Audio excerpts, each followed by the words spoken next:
There's something you need to hear, and it might sting at first. You're not being blocked because you're unworthy. You're being blocked because you're gripping too tightly. Wanting something deeply isn't the problem. Needing it to feel whole, that's where it begins to break you. And I know that hits deep because we've all been there. That place where you're giving your all, staying up at night, wondering why the thing you're working so hard for just won't come. And somehow, the more you crave it, the further it slips away. You tell yourself, I just need this one thing, and then I'll be okay. But that kind of need, it's not harmless. It twists your energy, clouds your mind, and quietly convinces you that your peace lives somewhere out there, on the other side of an achievement, a relationship, a moment that hasn't come yet. But here's the truth the Stoics understood centuries ago. Need is the enemy of freedom. Epictetus said, freedom is the only worthy goal in life. And real freedom doesn't come from getting what you want. It comes from needing less. When you stop gripping so tightly, when you stop tying your worth to outcomes, the tension breaks. And suddenly, you're not begging life to validate you. You're becoming the kind of person who naturally attracts what's aligned. So stay with me, because in this video, I'm going to walk you through why the less you need, the more you receive, and how to make that shift without losing your fire. We're not giving up our goals. We're letting go of the anxiety that's been blocking them. And if you find something real here, if this speaks to that quiet part of you that's been trying so hard just to feel enough, do me one simple free favor. Hit that subscribe button. It helps more than you know. And it lets me keep sharing messages like this that bring us all back to what really matters. Let's dive in. It doesn't start with desperation. It starts with desire. You want something deeply. A relationship that feels safe. A career that finally rewards your effort. A moment of certainty that whispers, yes, this is it. That kind of wanting isn't wrong. It's human. It's what moves us forward, what gives us a reason to show up, to try, to care. Wanting is the seed of every dream, but somewhere along the way, the wanting crosses a line. It shifts, quietly, without warning. What began as inspiration hardens into dependence, and that's when things begin to get heavy. Because when you need something to feel whole, your energy changes. You're not simply walking toward your goals. You're chasing them with the tight, anxious grip of someone who believes they'll fall apart without it. You're no longer asking life for possibilities. You're begging it to save you. And the worst part, the tighter you hold on, the more things slip through your fingers. Carl Jung once said, what you resist not only persists, but will grow in size. And that's exactly what happens here. The more you need, the more resistance you create, not just in the world around you, but in yourself. You become tense, reactive, drained, and it's not because what you want is too far out of reach. It's because your desperation starts building walls between you and it. There's a quiet paradox in life. Nothing aligned with your peace will ever enter through panic. True alignment doesn't force its way in. It doesn't beg to be seen. It arrives in stillness, not struggle. And anything meant for you, truly meant for you, won't ask you to grip it until your knuckles turn white.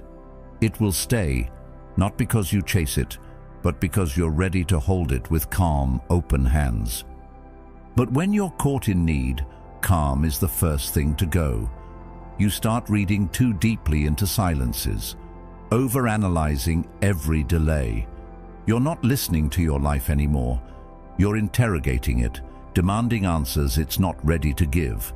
And in that noise, you lose the one thing that could guide you back: clarity. Plato taught that the first and best victory is to conquer self. But how can you conquer yourself when you're being ruled by what you think you lack? That's the danger of need. It blinds you, not just to what you already have, but to the power you already are. You could be surrounded by care, by potential, by opportunities waiting for your attention, but if your mind is fixed on what's missing, you won't feel any of it. It becomes a loop. You need more to feel okay, so you chase more.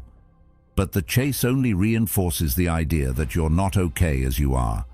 The more you search for peace outside yourself, the more distant it becomes. And eventually, even when the thing arrives, the relationship, the job, the yes you thought would fix it, you can't relax into it. You're too afraid it'll leave, too convinced you didn't really earn it. That's what need does. It makes you feel like even the win isn't safe. So what's the way out? It starts with releasing the grip, not giving up, not detaching in some cold, lifeless way, but letting go of the story that says you're not whole unless something or someone comes along to complete you. Socrates once said, "He who is not contented with what he has would not be contented with what he would like to have." Contentment isn't settling, it's power. It's the kind of stillness that makes room for what's real to enter. Because when you stop chasing, you start inviting. You stop gripping, and you start receiving. There's a calm energy that emerges when you no longer need everything to go your way in order to feel okay. That calm doesn't make you passive, it makes you powerful, because you're no longer reacting to life from fear, you're responding from trust. And that's the difference most people never learn. You don't attract peace by needing it. You attract peace by becoming the kind of person who doesn't panic in its absence. That's where things begin to shift. Not because the world suddenly becomes easier, but because you stop getting in your own way. As Aristotle put it, knowing yourself is the beginning of all wisdom. And when you start to see how your own need has been building your prison, you also see the door. The door is present. Openness. A willingness to let life flow instead of trying to script every scene. You don't lose your ambition. You just stop making your worth depend on its timeline. You don't stop wanting love. You just stop confusing attention with affection. You don't stop dreaming. You just stop believing that the dream has to come true this week, or else you're not enough. And in that space, life changes. Not because you demanded more, but because you finally made space for it. Space for what fits your soul, not just your ego. Space for joy that doesn't come with strings. Space for stillness that feels safe. The less you need, the more you receive. Not because you stopped caring, but because you finally remembered you were whole all along. Think about it.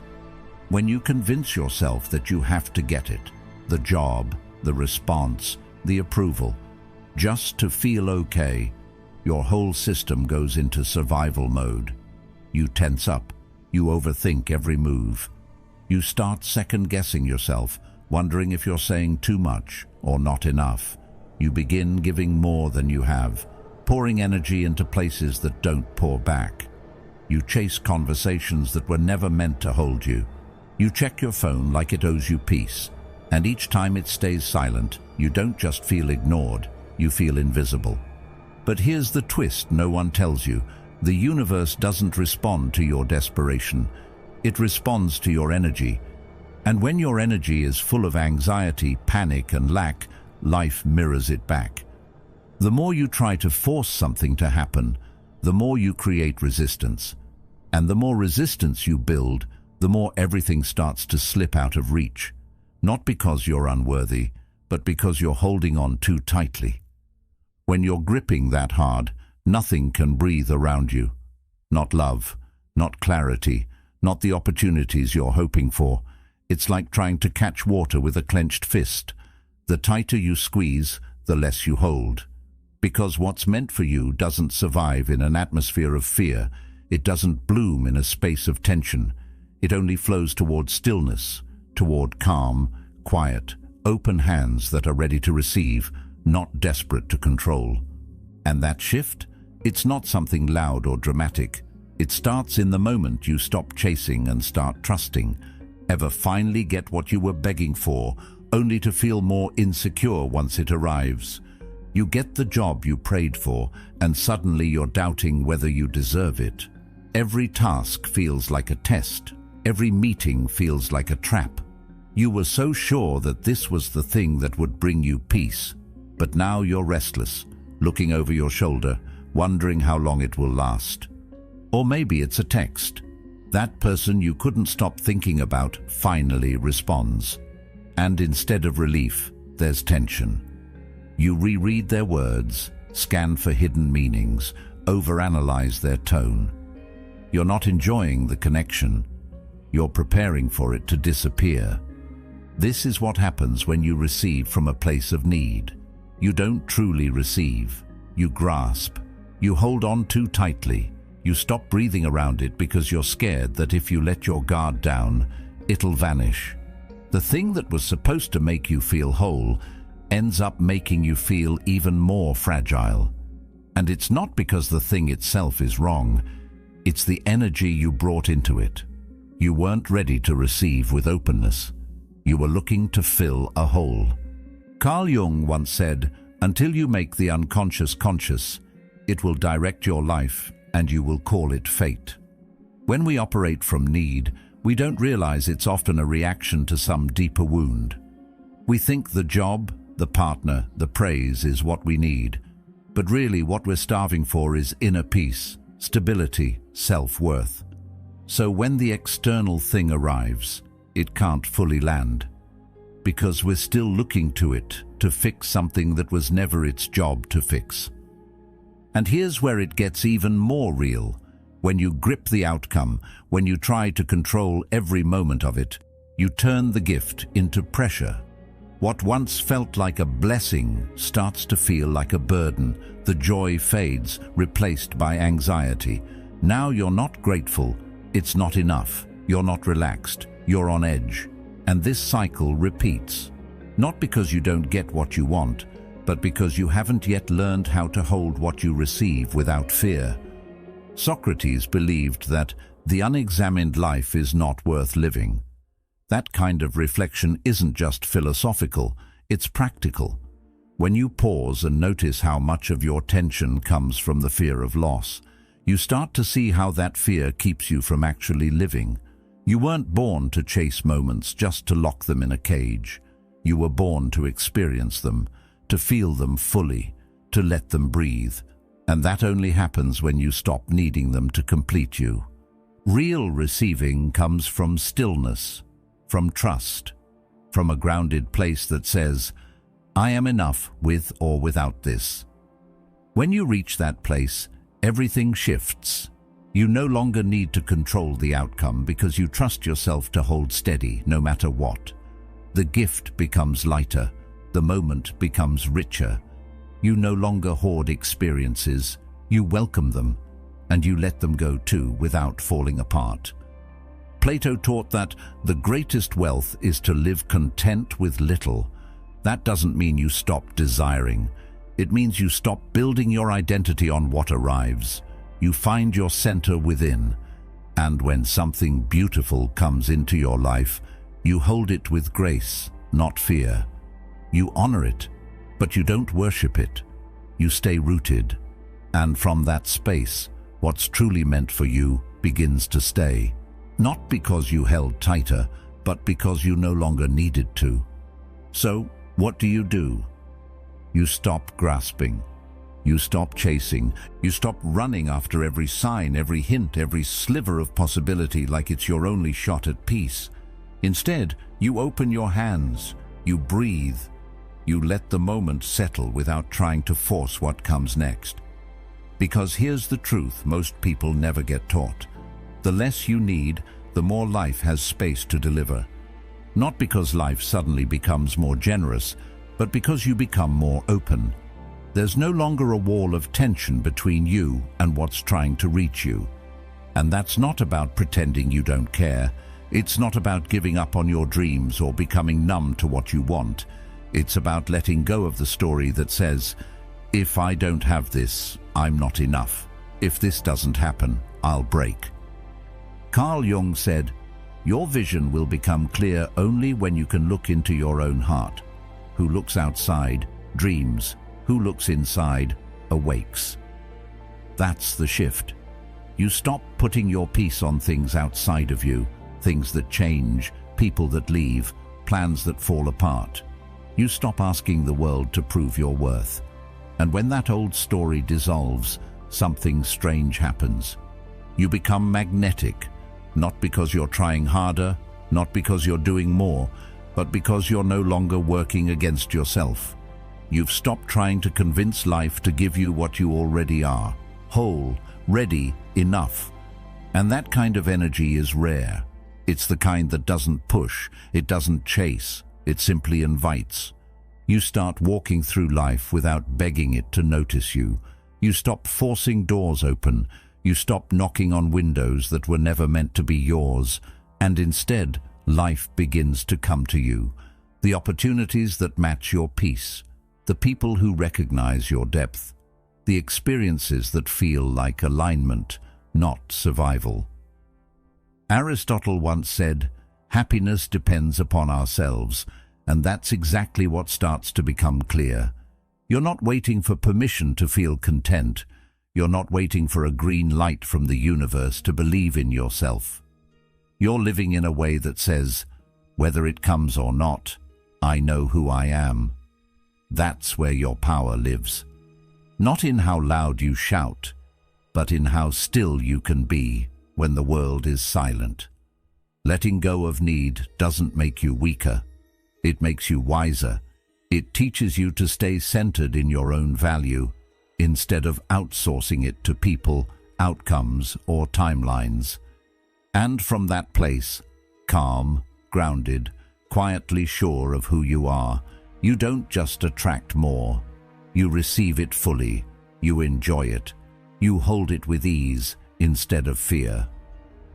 Plato believed that the measure of a man is what he does with power, but I'd add, the real power is when you no longer need anything to feel powerful.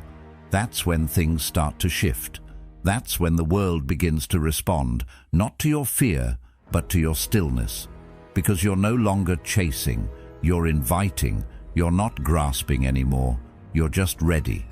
Ask yourself this, when you say you want something, what's really driving that desire? Is it inspiration or is it fear? Are you reaching for love because you feel full and ready to share it, or because you're terrified of being alone? Are you chasing success because you're excited to grow, or because a voice inside keeps whispering that you're not enough without a title, without a win? This is where it gets honest, because on the surface, everything might look the same. The ambition, the effort, the goals. But underneath, there's a massive difference. The energy behind your actions changes everything. Carl Jung once said, "Until you make the unconscious conscious, it will direct your life, and you will call it fate." If you never examine what's fueling your pursuit, you'll keep thinking life is just being unfair, when really, it's just reflecting your inner world back at you. The universe doesn't respond to your carefully chosen words. It responds to your state, your posture, your tone. And when the engine behind what you're doing is panic, you'll keep creating experiences that match that panic. You might get the job, but feel like you're constantly proving yourself. You might enter the relationship, but always feel like you're one bad day away from being left. Panic doesn't build peace. It builds pressure. But when your energy is calm, when you're moving from a place of inner peace, something shifts. You don't stop wanting. You just stop demanding. You still desire connection, but you're not afraid of your own company. You still pursue excellence, but you're not trying to outrun shame. That's when alignment begins. That's when you start receiving in ways that feel natural, not forced. Plato said, "The first and greatest victory is to conquer yourself." And that self-mastery isn't about control over others. It's about understanding the roots of your own behavior. It's about noticing when you're trying to earn love through performance, or trying to outrun your fear with constant movement. When you catch yourself in that pattern and choose presence over panic, you take your power back. This isn't just philosophy, it's deeply practical. Because the difference between a life that flows and a life that constantly feels uphill often comes down to this: the quality of the energy behind what you want. Peaceful intention opens doors. Desperate effort slams them shut. And it's not because life is cruel, it's because alignment can't be rushed. It's recognized, it's received. So before you speak your goals out loud, pause for a moment, not to question them, but to feel the engine behind them. If it's fear, tend to that first. If it's emptiness, start there. Aristotle believed that knowing yourself is the beginning of all wisdom. And when you know yourself deeply, you start creating from love, not lack. You start building from fullness, not hunger. And the things that come from that place, they don't just arrive, they stay. You've been taught to grind harder, push more, hustle until it hurts. The world keeps repeating the same message. Success belongs to those who outwork everyone else. And sure, effort matters. Discipline has its place. But at some point, all that pressure to make it happen starts working against you. You're moving, yes, but often from tension, not trust. And it shows. What if the real shift isn't about doing more? What if it's about doing less, but from the right place? Less overthinking, less proving, less bending over backward to be accepted, picked, validated. You don't realize how much of your energy goes into trying to earn space you already deserve. You perform in conversations, manage your image, replay your actions like you're on trial for being human. That's the cost of need. It steals your presence. And when you lose presence, you lose your power. Socrates once said, "To find yourself, think for yourself." But when you're caught in the loop of constantly needing to be seen, heard, or approved of, you forget how to think for yourself. You start living as a version that pleases others, not the one that reflects your truth. And all that effort, it starts to feel hollow. But something beautiful happens when you let go of that need, when you stop performing and start just being. You show up differently. You speak more softly, but every word carries weight. You move slower, but everything around you begins to align. You're not chasing connection, and yet people feel drawn to you. That's not magic. That's presence. And presence doesn't shout. It doesn't beg. It just is. Carl Jung once wrote, "The privilege of a lifetime is to become who you truly are. And you can't become who you truly are if you're constantly twisting yourself into knots trying to be what the world wants.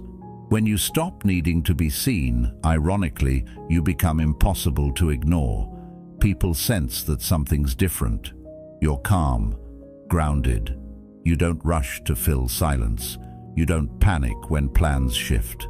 Your energy no longer leaks from a place of lack. You walk into a room and don't need to explain yourself. Your peace does the talking, not because you're trying to impress, but because you're no longer impressed by performance. You're steady, present, and that presence says something louder than words. I'm not here to prove. I'm here to be. Aristotle believed that pleasure in the job puts perfection in the work. But pleasure disappears when you're constantly obsessed with results. When every step is just a means to a goal, you forget to live inside the step. But when you're no longer ruled by the need for outcomes, the process becomes enjoyable again. You don't just chase growth, you begin to love the becoming. And that version of you, the one that shows up without panic, without masks, without pressure, is powerful. Not because they do more, but because they've finally stopped doing what doesn't serve them. How many times have you said yes when your soul whispered no? Not because you wanted to, but because something inside you was scared to disappoint, scared to be alone, scared to walk away. You stayed in conversations that drained you. You smiled through situations that felt wrong. You convinced yourself that good enough was good enough, just to keep the peace, just to avoid the silence. You held on to relationships long past their expiration date, not because they nurtured you, but because the idea of starting over felt unbearable. You kept replying to texts that made your chest tighten.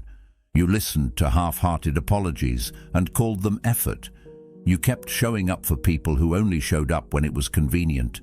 And still, you told yourself, this is better than nothing. You settled, not just once, but again and again, for jobs that dulled your spirit, for attention that came with conditions, for love that always left you guessing. And deep down, you didn't really believe that's all you deserved. But need is sneaky like that. It doesn't announce itself. It disguises itself as logic, as patience, as realism. It convinces for decisions that don't keep you up at night wondering if you betrayed yourself just to belong. That availability is what changes everything.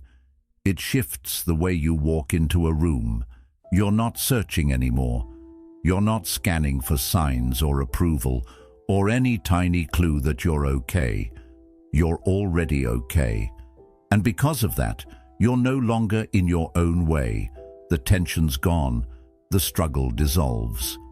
Plato once said, "The greatest wealth is to live content with little." And while the world screams at you to need more, want more, do more, there's something timeless about learning to need less, to return to yourself, to find joy not in what lands, but in how you hold yourself while waiting.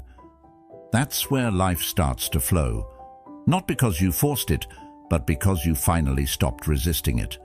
So what happens when you let go of need? You don't end up with less. You actually start receiving more, not because you begged for it, not because you pushed or performed your way into being worthy, but because you finally trusted yourself enough to wait, to sit in the unknown without rushing to fix it, to stop chasing what wasn't choosing you and start listening for what was.